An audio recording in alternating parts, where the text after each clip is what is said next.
Hello friends, എല്ലാവർക്കും ANM വ്ളോഗ്സിൻ്റെ daily സ്റ്റോറീസിലേക്ക് 1000 സ്വാഗതം.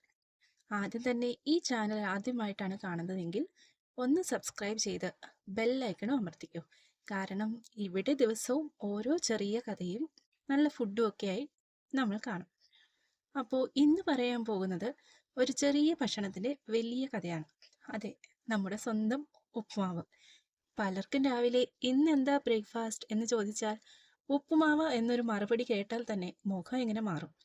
പക്ഷേ അതേ ഉപ്പുമാവിന് ഒരു 5 സ്റ്റാർ ഹോട്ടലിൽ സെമോലിന സേവറി പോറിഡ്ജ് എന്ന പേരിട്ട് ഒരു ബൗളിൽ കൊടുത്താൽ വാവ്, ഹെൽത്തി ബ്രേക്ക്ഫാസ്റ്റ് എന്ന് പറഞ്ഞ് ഫോട്ടോ എടുത്ത് ഇൻസ്റ്റഗ്രാമിലും ഇടും.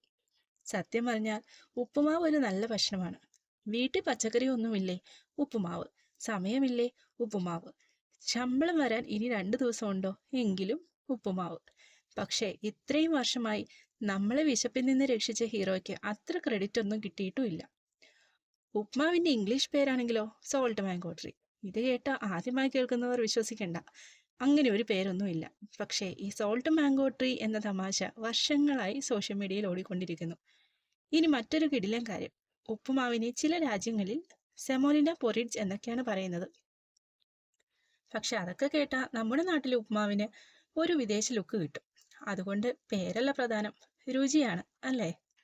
പിന്നെ ഓരോ വീട്ടിലെയും ഉപ്മാവ് ഓരോ സ്റ്റൈലിലാണ്. ചിലർ കശുവണ്ടി ഇടും, ചിലർ ക്യാരറ്റ്, ചിലർ പീസ്, ചിലർ നെയ്യ്, ചിലർക്ക് തേങ്ങ ചേർത്താൽ മാത്രമേ ഉപ്മാവ് പൂർണ്ണമാകൂ. ഉപ്മാവിനേക്കാൾ കൂടുതൽ വെറൈറ്റി മറ്റെന്ത് ബ്രേക്ക്ഫാസ്റ്റിനുള്ളത്? എങ്കിൽ ഞാൻ ഇനി ഒരു ചോദ്യം ചോദിക്കാം. ഉപ്മാവിനൊപ്പം ഏറ്റവും ബെസ്റ്റ് കോമ്പിനേഷൻ എന്താണ്? പഴം, പപ്പടം, ചമ്മന്തി, അച്ചാർ, അങ്ങനെ ഇല്ലെങ്കിൽ ഒരു ചൂട് ചായ. അതൊക്കെ നിങ്ങൾ കമൻറ്റിൽ പറഞ്ഞേക്കണേ. സത്യത്തിൽ നമ്മൾ പലപ്പോഴും സാധാരണ ഭക്ഷണങ്ങളെ വില കുറച്ച് കാണും, പക്ഷേ അതാണ് പിന്നീട് ഏറ്റവും കൂടുതൽ മിസ് ചെയ്യുന്നത്. ഹോസ്റ്റലിലായാലും ഗൾഫിലായാലും വീട്ടിലെ ചൂട് ഉപ്പുമാവിൻ്റെ രുചി വേറെ തന്നെയാണ്. അപ്പോൾ ഇന്നത്തെ ചെറിയ കഥ ഇവിടെ അവസാനിക്കുകയാണ്. ഈ വീഡിയോ ഇഷ്ടമായെങ്കിൽ ലൈക്ക് ചെയ്യൂ, ഷെയർ ചെയ്യൂ.